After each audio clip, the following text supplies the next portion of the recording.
Are you ready to take your business and technology knowledge to the next level?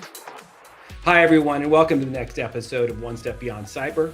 And here we focus on conversations around using technology effectively in the business world. I'm Scott Kreisberg. I'm your host. And before we get started today, I just want to have a friendly request. And that is, if you get any value from today's content, go ahead and give us a rating and subscribe. As you know, that helps out the channel. Now, let's introduce our guests today. Actually, I'm going to start off with Roman. Roman has been with us for a number of years. He's a senior compliance advisor and knows a heck of a lot about this topic that we're going to get into today. In fact, the topic for today is one that's been around for quite a while. It's probably maybe an overused term, but we're going to do a 3-part series on Omnichannel. And today we're actually going to talk about the broken promise of Omnichannel. So before we get started though, Roman, if you would do the honors and provide our listeners with our disclaimer. Absolutely. So just so everybody knows, the purpose of this podcast is to provide news and information on cybersecurity and technology law and regulations. All the data provided on this site is for informational purposes only and should not be considered legal advice. Wait a minute. Then why am I studying for the bar? Oh, yeah. Boy, that was like almost like an infomercial there. Thanks a lot. All right. Let me get our next guest on right now. This is Kevin McAdam. And Kevin has got nearly 20 years of retail technology experience. He's helped anything from a small business all the way up to billion-dollar businesses with their technologies. Extremely well educated when it comes to this topic today of Omnichannel. He's helped very large corporations implement it. Welcome, Kevin. Thanks, Scott. Thanks for having me. Hi, Roman. Hey, Kevin. Absolutely. All right, look, let's dive right into it. I think our listeners are going to really want to learn more about this Omnichannel topic. I'd like to just start off today's episode with a really brief explanation of what does everybody already know and think that Omnichannel. What was the promise, in other words, of Omnichannel? I'm going to start off with Kevin. And what say you on that? Well, Omnichannel, if you look at the word, it's not actually a real word. It was invented not that long ago, maybe 10 years ago or so. And it was invented to describe this experience that people were supposed to have, customers specifically, and brands selling products to customers. And the idea behind it, well, actually, you don't even have to look at the idea behind it. If you look at some of the common definitions, and it has been promoted by consultants and publications and technologists for many, many years. But the general idea and definition is that it's an approach to sales, marketing, customer service, and distribution that provides a seamless and unified experience, regardless of which channel they're using. We used to only have one channel. We would go to the store and buy stuff. But with the advent of the internet, with the advent of phones, even before that, with the advent of catalog and telephone, smartphones, there's lots of ways to shop now. So the concept of Omni is that there's a seamless experience for the consumer, and it allows them to have that experience between the consumer and the brand itself. Absolutely. Yep. I mean, it's a wonderful panacea. There are some people that do this better than others. Roman, do you have anything to add to that particular definition? Because you did such a good job with our, disclaimer. I thought you were supposed to add levity to this podcast, but you're, Mr. Legal now. Right. No, actually, Kevin hit it on the head. It really is focused basically on shoppers and brands. Like, we all want one spot to shop. That's right. what we've all asked for. Maybe we asked off a little bit too much, and I think that's where the broken promises come in. Yeah. Well, let's dive into that, Kevin. This is such an interesting topic from your perspective because you've helped so many retailers with this this project. So, what is the perceived broken promise? I think, Scott, that the idea, even if you look at today, if you look at what Omnichannel is supposed to be, you hear the word seamless and effortless. And I have worked with a lot of brands and retailers over the last couple of decades I've probably done over 20 integration projects for various direct consumer brands, and every major digital platform, and probably every major ERP out there as well. And I can tell you, I haven't run across one yet that was seamless and effortless. And I think that cuts to the core of the broken promise. I have more to say about it, but I think that's the core of it. Okay, so the fact that there's too many nuts and bolts to make this thing work, and it can be a lot more complicated. Is that true for you, Roman, as well? Have you experienced that? Yes, it kind of goes to that definition of simple and easy, right? Mhm. Running a marathon, simple, right? You just do it. It's not easy, right? Right. So these people that think it's going to be effortless, that's not my experience in the retail industry and compliance at all. So Got it. Yeah, I can understand that. All right. Well, let's dive into this complexity a bit. But have you, prior to the pandemic, it seemed like we were on this trajectory that was, the store was still sort of king, right? And unless you were an online only business, and then the online business was just a component per se of most let's say fashion retailers or independent retailers out there. And then this thing hit, right? The pandemic occurred, and it seemed like it changed extensively. Kevin, you want to start us off on that? Yeah, absolutely. I think that the pandemic accelerated digital experiences for all of us because couldn't go outside. So the need to interact and conduct business specifically, not just interact. I mean, we all were interacting digitally. We were doing Zooms, Zoom blew up, all sorts of different ways of interacting while we were virtual, not physically engaged with other people, blew up. And commerce was one of them. Commerce was certainly one of them. I read some reports that that 10 years of digital evolution occurred in 6 months in 2020 because we had to. That was the only way of doing it. And so I think you had a lot of brands before that knew what omnichannel was. I mean, at its core, omnichannel is taking the product, the product itself, the inventory, the customers, and the orders of a business, and streamlining them across all channels. I mean, everybody knew that, but you didn't need to do that as much when you primarily got your revenue from stores. When you couldn't do that anymore, all of a sudden the need became very, very significant to move into an omnichannel experience, but for brands specifically. Right. Absolutely. Roman, have you noticed like anything different with the consumers after the pandemic?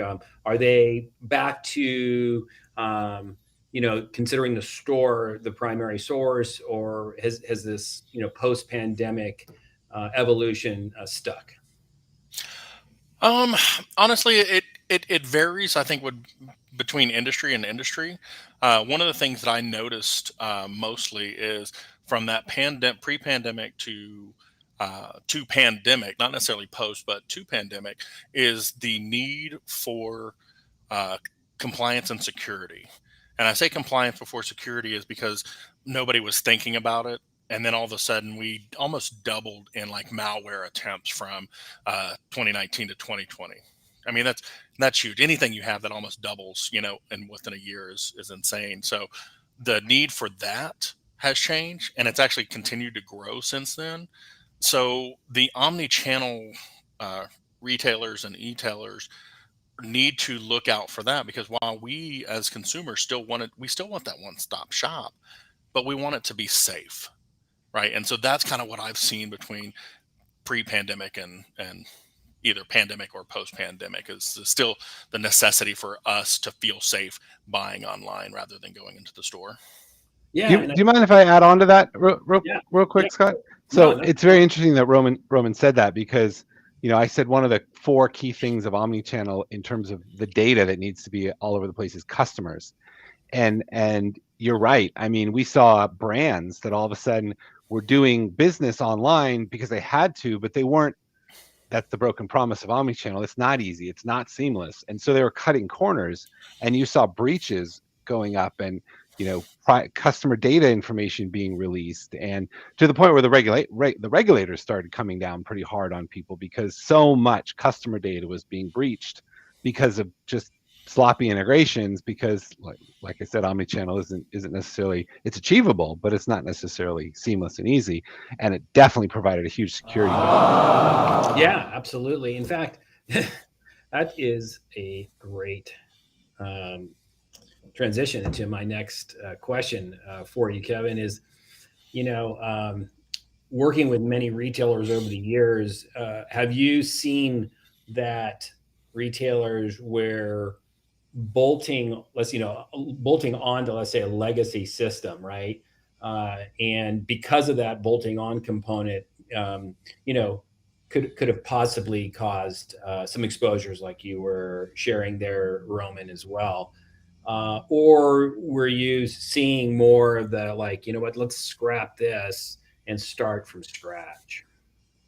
That's a great question, Scott. I think um, there's two types of companies that needed to adapt to this. One was a new company that was emerging out of a digital first strategy and that wanted to go into stores. And even if I could step back from that, omnichannel isn't just necessarily a company with stores and digital. It could be just a digital company that wants to be omni-channel digitally. What do I mean by that? I mean, like, I have my own website, great, but so does Amazon, and so does Walmart, and so does Target, and so does Instagram, and so does, you name it. There are Google. There are literally hundreds and hundreds of online marketplaces where you can market and sell your product. Each one of those needs customer data because you can't sell to somebody you don't know. And so there's a bit of a concept that, oh, as long as I pulled an app off an app store, it must be safe, right? Not necessarily. I mean, those are in many cases unregulated to it. Well, unregulated is a good way to put it. Yeah, self-regulated app markets. Right. So whether you're a large brand that had stores, yes, you had a traditional legacy system, generally speaking, that ran those four things: product, inventory, customers, and orders. And now you had to adapt that to an online footprint. So it meant integration. But you also had a lot that were just kind of coming in from a digital first footprint that just assumed that, because these things are connected, they must be safe. And then there's a lot of other places where people started to cut corners because they wanted to get there quick. Quick is great. And in the pandemic, especially, we had to be quick. Quick is often cheap as well, but there are downsides. It breaks sometimes. It's hard on staff in the stores. We saw that as a big trend. I saw people doing brands, and you still see it today, actually. They want to get the omnichannel experience for the customer for, like, shop in store, but sell what I don't have in the store. Meaning, like, it's a digital experience, but it's in store. But instead of doing that right, they'll actually just put a computer in the store. A customer can check out on the web and type in their credit card. Well, Roman, as your compliance guy, I'm sure will tell you, PCI doesn't look too kindly on that. Did they get omnichannel? Yeah, but that's an example of where some of the security break could occur, and a bit of the broken promise, I think. Wow. That is, we're going to get into the components of it next. So, but Roman, what, do you have any, like, pros and cons to the way that it was rolled out initially? Because, like, the pandemic caused, like Kevin said, we all had to dive head first into the swimming pool, and it got a little interesting during the first, 6 to 9 months. Absolutely. I would say, one of the biggest pro is that it did allow some of the smaller businesses, like Amazon or Marketplace, to be the crutch that some of these companies could lean on. Right, you can now Right. start uh, diverting some of your product to other e-tailers out there that you once didn't have. Right, so that was actually a real huge leg up for some companies that knew how to use it, um, you know, good or bad, whether they knew how to use it, good or bad. But the con is when you start doing things like that. Now, when you go with a larger company, you expect some sort of security. But let's say you don't. You start going off and build your own e-commerce site and your own, website that people could now purchase on. A lot of times what happened is they're splitting databases because you go into any shoe store in America, whatever shoe store you like. At one point in time, all of their database material was on site, right? So that means your names, your shoe sizes, if they kept your credit card or not, was all in one spot. But now I've got this other place that I've got to upload that data to, so that when they come back or when they come there for the first time, it's like they've already been there and they don't have to jump through hoops. Well, now that's 2 points of failure that you have, and that's just opening one site. So I'd say that was a real big con, and not a lot of people knew how to deal with that. But that comes with, like Kevin has mentioned, integration, right? Okay, let me take your database on-prem. Let me show you how to use it in the cloud, but use it securely and encrypted whenever it's transmitting. So, there's pros and cons to everything, and it's just, You got to weigh those out, right? So yeah. yeah, those are all good points. So listen, I would like to dive into what are the intricate components of omni-channel. Let's say we want to focus on data management and some of the operational complexities. Kevin, you want to maybe respond to something like that? Sure. Yeah, I'd love to. I mentioned earlier, kind of high level. What information, and Roman described it great. You have data. What data needs to be at different locations in terms of technology? You have product data. That means, like, what do I sell? Well, that's obviously got to be everywhere that you want to be omni-channel. It's got to be on your marketplaces. It's got to be on your website. It's got to be in your stores. And listen, there are other channels too. We haven't talked about business to business, but B2B is a massive growing trend right now. And it could be considered an omni-channel channel, because it's just another channel. I still have product. I still have customers. I still have orders. I still have inventory. I'm just selling it at a different price point. So you've got product, you've got inventory, which means how much do I have of what I have, so that I can sell it. And this becomes really critical in omni-channel experiences online, because if you want to allow customers to shop the product that you have in the stores, that better be accurate, because if it's not, you're going to have an upset customer, and there's actually more potential loss in the value of the brand from doing that wrong than from not doing it at all. So inventory, and then you need customer data. Obviously, you need customer data to be everywhere. And along with customer data, there's other things like stored value, gift cards, virtual gift cards. We're all used to them now. We've all got our loyalty points. We like our loyalty points. All that stuff that goes with the customer's identities. And then you've got orders. What orders are being processed, and how are they being filled? I mentioned earlier the channels. You've got your online channel or channels, like I said, marketplaces, hundreds of them, direct selling, like you can chat with somebody on a website now and be connected with an associate in store and actually complete a transaction directly with them. You've got your stores, and stores are hot right now. They're coming back. I think that was the other broken promise of omnichannel, but I know we're going to talk more about that later. And then, like I said, business to business, B2B. You could also have things like pop-ups, franchise, wholesale. I mean, there's a lot of ways to do it, but those are the big components. There were also some very specific transactions that people define as omni-channel. And these were the ones that I think also led to a bit of a broken promise, because technology companies in particular, selling technology, they want you to get their technology. So they hyped these really hard, especially at the beginning of the pandemic: buy online, return in store, buy online, ship from store, buy online, pick up in store, whether it's curbside or whether it's in store, same day delivery. I want this same day. I want to be shopping online and have it delivered to me. So those are some of the bits and parts of omnichannel that we could certainly dive into a little more. Yeah, and we will. Like, this is a big topic. So, well, let's see here. Since we have a data expert here, in Mr. Roman, what's your perspective, let's say, on all of the data? You mentioned it a little bit, saying it used to be locally only, and now it's spread over. And then Kevin just kind of echoed that as the same way. What should a retailer be looking for and doing, let's say, to protect that data?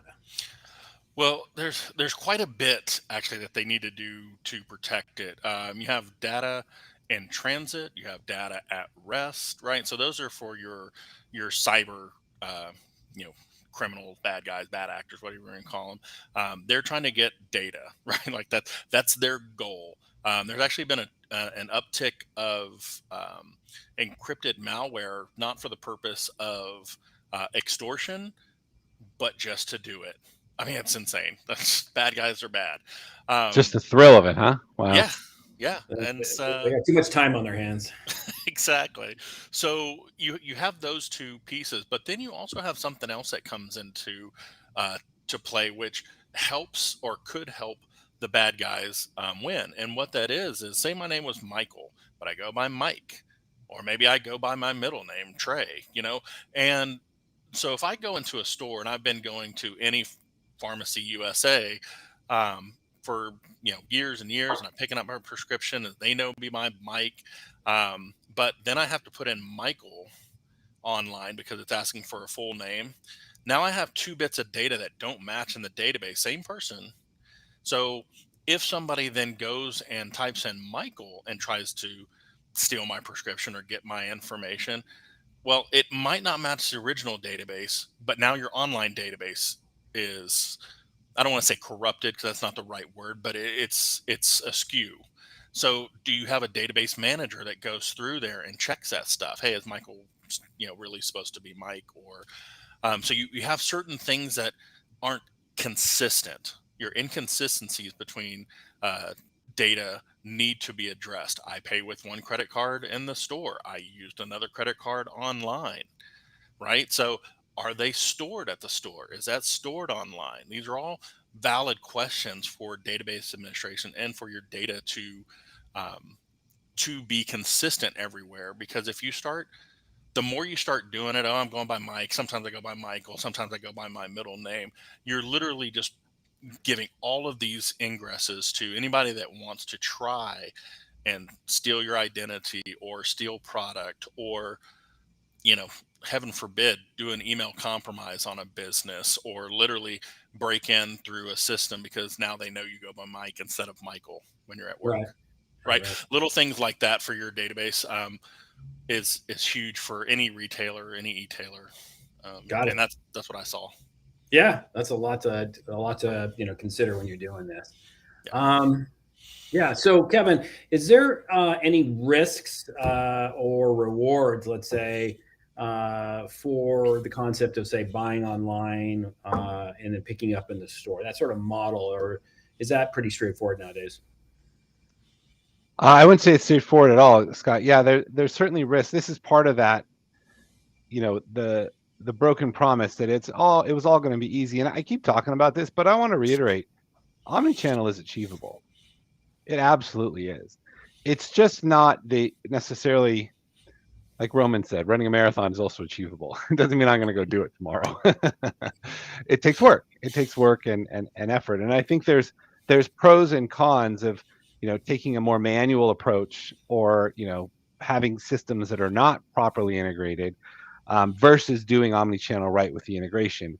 And I think buy online, pickup in store is a great example of that. You could kind of organize around doing it through integration quite easily. I could take an order and I could email it to my store, and I could say, pull this product off the shelf, the customer's going to come in. And they could. And the customer could come in, it could go great. But do you know how many points of failure there are right there? And as I mentioned before, a lot of brands said, okay, this is it. This is the bar we got to get to, buy online, pick up in store. And for some businesses, it really makes sense. If you've ever done like big order pickups, like when I order 40 pounds of wood pellets for my smoker from Walmart, it's so great to be able to pull up in the parking lot and have them come and lug that stuff out of the store and put it in the back of my truck. It's a lot easier. But if I'm buying a luxury pair of jeans, I ain't going to do that. I want to go try them on. If they're $250, $300 pair of jeans, I want to go try them on. And the benefit for the store is to get me in, because now I can go ahead and I can shop more, and it's great. But the risk of doing that, if I'm a specialty retailer that doesn't have a lot of product in my store, or a fashion retailer that I might have very little product in my store, if I get that wrong, the lifetime value of that customer, especially in a luxury environment where an average transaction is hundreds of dollars, that customer could be worth tens of thousands of dollars lifetime. If you have them leave work, drive to the store, come in, expect to get their stuff, and it's not there, oh man, you lost them. That's just it. You lost them. And there's another study I saw recently talking to Roman's point about the risks associated with this. 80 some odd percent of customers I saw surveyed said they would stop doing business with a brand if they breached their customer data. So there's another risk in there. So I think all of these workflows that we call them about omnichannel, they could potentially be a great boon to the business, but they need to be evaluated professionally to see, okay, what are we actually going to get out of this? And then what's it going to take to get there? And what's the risk of doing it before we actually do it? Customer experience is everything. The whole promise of omnichannel is a great customer experience. If I cut corners on it to get the transaction done, buy online, return in store is another great example. A lot of companies will try and do buy online, return in store, but because their systems aren't properly integrated, they can't do something like an exchange. You ever bought something in a retail store and want to exchange it for something else? That's an expectation. Online systems don't usually understand the concept of an exchange. They understand a return. So if you go to a store that hasn't properly integrated buy online, return in store, and now I can't actually exchange it. I have to return it in one transaction and then buy something else in another. Most customers will just say, forget it, just take it back. Instead of keeping the sale, I lost the sale. So those are all just some examples of the risks of doing this, but the rewards are great as well, because when you do wow that customer and they're like, man, that was easy. That was cool. It went right back on my credit card. The one I used on the online transaction, they didn't have to take it. I did an exchange. Not only that, they gave me a discount for buying something else in the store. Now I increased my sale. So hopefully that explains it a little bit, Scott. It explains it, and it shows why people like the two of you exist. Retailers need your expertise to help them through this. We're pretty much out of time for this episode, but I will remind everyone that we've got 2 more episodes coming up. For today, I want to thank all our viewers for watching or listening on our podcast. Kevin, thank you for your time. Roman, as usual, always a pleasure to have you on. And remember, go ahead and give us a rating and subscribe if you so do so. All right, guys, have a great day, and thank you very much. We'll talk to you guys soon.